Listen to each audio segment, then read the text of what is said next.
Hello again, everybody. This is Nicole from Wildflower Valley Farm, and today I'm going to be talking about how to feed your rabbits. This is part 3 in our rabbit care series, so let's get started.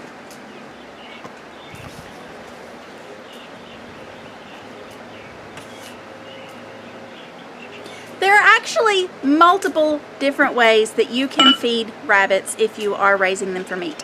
If you are not familiar with rabbits, maybe you haven't started raising them for yourself, or maybe you have and just haven't explored any of the other alternative types of feed, you may not be aware that commercial pellets are not your only option. If you just walk into your average pet store, the most common thing that they are going to have available to you are these little bags of commercial feed that have pellets like these, and then a lot of times those feeds from the pet stores will have lots of little different colored pieces that are in there that are actually to attract you. They give no benefit to the rabbit, and so whether you're raising rabbits for pet or for meat or for show or whatever, try to avoid those feeds that contain anything that has any brightly colored pieces of anything. That's the number one thing that I would advise against, is avoid those types of feeds. Not only are the colored pieces, like I said, they serve no benefit to the rabbit. A lot of times they're sugary, so they are actually detrimental to the health of your rabbit, because they will actually pick out those different color pieces. Rabbits are just like children, they're going to go for the candy first. But also, those types of feeds, like I said, they are designed to attract you as a pet owner, and they are very often more expensive. So that's the number one thing to avoid, is any type of commercialized pelleted feed that has little colored pieces in it. If it looks like Lucky Charms, it is not a good thing for you to buy for your rabbit. Now that we've got the negative part out of the way, let's talk about some of the different options that are available and are good choices for your rabbits. Again, the commercialized pelleted feeds are your most common type of feed for rabbits. This is what most people start out with when they first get into rabbits, is just a commercial feed from your local feed and seed, farm supply store. They typically will come in a 25-pound or a 50-pound bag, and prices will vary from different parts of the country, but in my area the price will range anywhere from about $15 for your least expensive brand on up to $20 or $25 for some of your more expensive brands. I have in my hand here a rip-off tag from a bag of feed. If you've never bought a bagged feed from the feed store, maybe you're just getting started in homesteading livestock in general, one of the things that you'll notice on just about any feed you buy is this paper tag that I call it a rip-off tag because you can just rip it off of the end of the bag. But it has all of your ingredients and your nutritional analysis on it.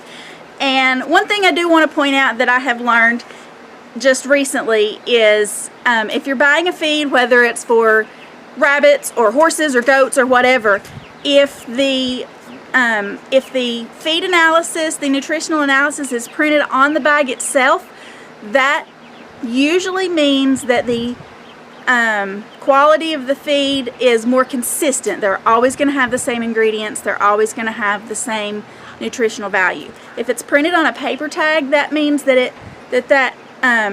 the actual numbers on this tag could change from one lot to the next. So that's just an interesting fun fact for you. But most feed is going to have this rip-off tag. And one of the things that you want to look at on here when it comes to rabbits is the crude protein. If you are feeding rabbits just as pets, then a feed that has 14-15% protein is probably going to be sufficient, especially if you are supplementing with other types of maybe scraps from the garden or treats and things like that. But if you are feeding rabbits that are breeding, or rabbits that are does that are in milk, or rabbits that you are breeding for fur or for show, you want to up that protein a little bit and maybe look for something that's closer to a 16, 17, or even 18% protein. But like I said, pellets are just one option. How much of a pelleted feed do you want to feed to your rabbits? Well, the general rule of thumb is you take the rabbit that you're feeding, take their weight as an adult, and whatever that is, whether it's 7, 8, 9 pounds, if it's a smaller breed, maybe it's only 4 or 5 pounds, you want to feed that number of ounces by weight of your pelleted feed. So if you have maybe an 8-pound meat rabbit, then 8 ounces of your pelleted feed is where you want to start at. And the reason I say that's where you want to start at, every rabbit is an individual. So you may have a rabbit that the rabbit weighs 8 pounds, you're feeding them 8 ounces of your pelleted feed, and the rabbit gets overweight, they get obese. Well, then back off a little bit on the amount of feed that you're feeding them. That individual might only need 7 ounces or 6 ounces by weight. And the reverse of that, of course, is, you may have an 8-pound rabbit that is eating every single morsel of that 8 ounces of pelleted feed, and they are losing condition and losing weight. And while there may be other causes for that, it could simply be the quality of your feed. You may want to increase the protein. If you've started that rabbit out on a 15% protein, you might want to try something that has 17 or 18%. But the other thing you can do is just increase the amount. So that 8-pound rabbit that is losing weight on 8 ounces of feed, try to increase their feed to maybe 9 ounces or 10 ounces and see if that will help that rabbit to maintain a good healthy weight. Does that are pregnant do not need any extra feed. Whatever amount of feed that individual doe requires when she's not pregnant is sufficient to sustain her while she is pregnant, once she's been bred and while she's pregnant. Once she gives birth, you do want to increase her pelleted feed, if pellets are what you're feeding, to free choice. Give her all she can eat. Put it in a feeder like this, put it in a J feeder. Just make sure that she has free access to pelleted feed as long as she is nursing those babies. As long as she is lactating and feeding those babies, you want to give her free choice pelleted feed. And then, of course, babies, once they start nibbling on mom's food, until they reach their adult weight, should also be given a free choice, free access to as much as they can eat of a pelleted feed. Now, I say that in relation to your commercialized pelleted feed being the primary source of feed for your rabbits. If you don't want this type of feed to be the primary source of food for your rabbits, there are other options, and that's why I wanted to make this video, so that I can talk about some of those other options. All of your rabbits need a good quality forage. If you're feeding a pelleted feed, then your forage for that rabbit might be just hand-gathered grass clippings out of your yard. Maybe you just, pick a handful of grass clippings or trimmings out of your garden, or, maybe a few scraps from some things out of your kitchen that are rabbit safe. And you may just offer those kind of as treats, and those will suffice as a forage.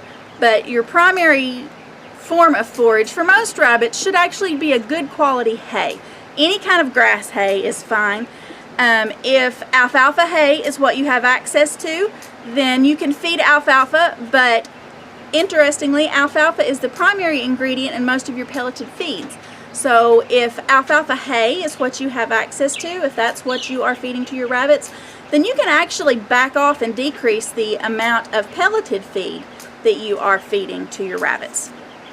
Some other options for you, maybe you live inside a pretty busy city and you don't have any idea where to go to buy hay for your rabbits. If you have a feed supply store that you can buy your pelleted feed from, that feed supply store is also going to have hay pellets. Now you might have to look, you may have to ask, depending on the store, you may have to ask them to special order it from a supplier. I'm not plugging Tractor Supply here, but my local Tractor Supply is the store that I shop at most often, just because it's the most convenient for me. And they have an entire wall of pelleted grass feeds. Most of them are something mixed with alfalfa. Some of them are Bermuda grass mixed with alfalfa. Some of them are Timothy hay mixed with alfalfa. Some of them are, I think they may have one that's just a straight Timothy hay option. I can't remember all of the different options, but they are a pelleted grass, and that is an option for you if you can't find a grass hay that's available. Another option for you at those same stores would be alfalfa cubes. Now, I don't have any to show you, but alfalfa cubes are just exactly what they sound like.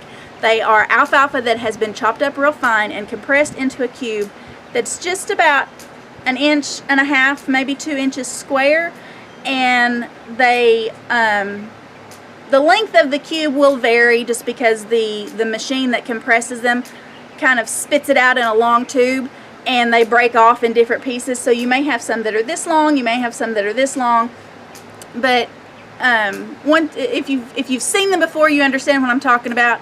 If you haven't seen them before, then when you do see them, if you go look for them, you'll understand what I mean when I say the length will vary, but the end of the cube is about 1.5 inches, maybe 2 inches square, and those are a good option for you if you know, regular grass hay is not an option. I have also seen those cubes available in a Timothy and alfalfa mix as well. So you're not limited to only feeding commercialized pellets, you know, rabbit feed pellets, and you're not limited to having to not raise rabbits because you don't know a farmer that sells hay. There are other options out there available that you can actually go to your local feed store and purchase if you want to try to grow more of the food for your rabbits at home. There's other options that are available for that as well. Now, if you are buying baled grass hay from a local farmer, you do want to ask if the hay has been sprayed. A lot of hay farmers spray their hay with a broadleaf pesticide that's designed to kill things like dandelion and some of your other undesirable type grasses. And while that spray is technically not dangerous to your livestock, if your purpose for raising rabbits is like mine, where you're trying to raise better feed, better food for your family, you're trying to do things in a more natural, more organic way, you don't want to feed pesticides to your rabbits. You don't want to feed those pesticides to your food. So ask your hay farmer if they spray anything at all on their hay fields, and try to find someone who does not spray their hay fields for that reason. Another option that I want to talk about for just a minute that I actually unfortunately don't have an example to show you yet. I hope to have some examples to show you in some upcoming videos, but fodder is an option for feeding your rabbits if you are trying to stay away from those store-bought feeds. The basic premise of fodder, and you'll be able to find some other videos on YouTube if you search for them, and like I said, hopefully in the very near future I will have a video of my own to explain how to grow fodder. But the basic premise of fodder is you take a whole grain of some kind. Maybe it's wheat, maybe it's barley, maybe it's oats. You take a whole grain of some kind, you soak that feed, and you don't leave it soaking like you would if you're fermenting feed, but you soak the seed and then you drain it, and essentially you sprout the feed and you let it grow until the grass is about 1 inch, maybe 2 inches tall. And then that is what you feed to your rabbits. You can feed the grass, the sprouted grain, and the grain itself, all as one whole thing to your rabbits, and that is an excellent source of feed. There are a lot of people out there that is their primary source of feed. They don't buy any kind of a commercialized pellet. They only feed fodder to their rabbits. There are actually people out there that feed fodder to their rabbits, their chickens, their goats. There's all different kinds of ways that you can use fodder if you decide to make that attempt. But that is an option. Again, if you are trying to raise your rabbits and avoid those commercialized pelleted feeds, or maybe you just want to supplement. Maybe that pelleted feed is your standard. Maybe that's what you feed. Maybe that's what you feed to ensure that your rabbits are getting the right nutrients, but then you want to supplement that to where they still have access to more fresh foods and green things. You might use fodder as a supplement. Another option that I want to talk to you about for feeding your rabbits is to just avoid pellets and commercialized feeds altogether. Now, I'm not saying that I don't feed any pellets to my rabbits. I do. I keep them on hand for my backup plan, but especially during the summertime, one of the things that I like to do is harvest grass and feed my rabbits in as natural a way as possible. I've done some videos about my rabbit tractor, and I will leave a link to those videos in the description down below. I'll also put a link right here to one of the more recent videos that talks about my rabbit tractor, and that is an option for you. If you have the space, you can actually raise all of your rabbits in a rabbit tractor. You can build one that's larger than mine. You can build several that are the same size as mine, but you can build yourself a rabbit tractor or several, and if you have the space, if you have, you know, plenty of yard, or you live on acreage and you have the space to move those tractors around your yard, you can actually raise all of your rabbits directly on grass using a rabbit tractor, and you don't have to forage for your rabbits. I forage for my rabbits because I don't have the space to raise all of them on the ground in a tractor. I know I've mentioned it before, I live on a tiny little, roughly 1/10 of an acre postage stamp lot inside the town limits of the town that we live in. And just because of the layout of the buildings and my chicken fence and my garden and things like that, moving a tractor around my yard for the rabbits is just not an option for more than one. I do have one rabbit tractor that I use. I primarily keep it in the front yard, and that's how I mow my front yard. But raising all of my rabbits in a tractor is just not feasible because of the layout of my property. But I can forage for my rabbits, and I do that by the cut and carry method. I have a tub that I bought at Aldi, I think. You can use a laundry basket, you could use a tub like this, you can use anything, you can use a wheelbarrow, then you don't even have to carry it. But this tub right here, I fill this up usually twice is what it takes to feed all of the rabbits that I have. And you might think, oh gosh, I don't have time for that.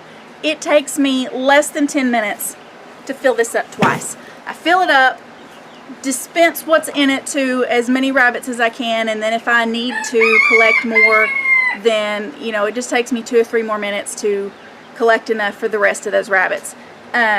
Depending on the type of grass and weeds and things that I am collecting, sometimes one of these buckets will be enough, and sometimes I have to fill it up twice. I can't really explain the difference other than different feeds, different types of grass and weeds and things have different amounts of bulk to them. You can collect anything from your yard. I have grass here, I have plantain, I have wild strawberry, just about any kind of a weed that's growing in your yard. As long as you haven't sprayed any kind of chemical fertilizers or pesticides or anything like that, just about anything is going to be safe for your rabbits. I will do a separate video on how I personally forage for the rabbits and the kinds of things that I feed to them. But I just wanted to touch on it a little bit for today to let you know that foraging for your rabbits is absolutely an option. So I did mention that I keep a pelleted feed on hand more as a backup for my rabbits. Starting in the spring, right on through the summer, and usually into the fall until it gets so cold that the grass and weeds kind of stop growing, I forage for my rabbits, and that is their primary diet. I do supplement my does that are in milk, the lactating does. I do supplement them with pellets just to make sure that they don't run out of feed and that they have everything they need. But all of my other rabbits, the bucks, the pregnant does, the dry does, even the growing babies, I will feed them primarily, I feed them a foraged grass or foraged weeds, things that I find in my yard. Now, some other things that you can feed if you're foraging for your rabbit are scraps from the garden. Just about anything from your garden is going to be edible to your rabbits. The one exception to that are nightshades. You want to avoid all nightshades for feeding to rabbits because they are poisonous. Nightshades include tomatoes, regular white potatoes. Sweet potato vines are okay because they are actually not a nightshade. Just make sure that if you're feeding the green parts that it's a sweet potato and not any other kind of potato. Peppers are a nightshade. Anything that's in that nightshade family, you want to avoid feeding any of those green parts to your rabbits but almost anything else from your garden would be okay to feed to them. Like I said, I'm going to do a video in the future about things that I forage for my own rabbits, and I'll kind of go over those things in more detail. But just know that foraging for your rabbits is an option. You're not limited to buying all of your feed, and if you really want to get into it, it is possible to feed your rabbits and to raise a nice healthy herd without ever buying any feed at all. There is a website that I use, and I will link to that in the description below, but there is a website that I use if I'm not sure if a particular forage plant is safe for the rabbits. I will refer to that website to find out if it's safe or not. But like I said, just about anything that's growing in your yard, as long as it has not been sprayed with a chemical fertilizer or a chemical herbicide of any sort, or pesticide. You know, if your neighbors spray flea control on their yard because they have dogs, then you don't want to go foraging in your neighbor's yard, and you might want to avoid the grass that's on the border between you and your neighbor. Not to knock your neighbors or anything, but you know, you just never know what other people are spraying if you don't ask. So you do want to, if you're foraging in other people's yards, and your neighbors may not mind if you do that, ask them if they spray anything at all, and avoid those areas. And of course, don't spray your own yard if you're going to be foraging for your rabbits. If you don't want to let your yard grow up to be, you know, 4, 5, 6 inches tall so that you can forage for your rabbits, mow your yard.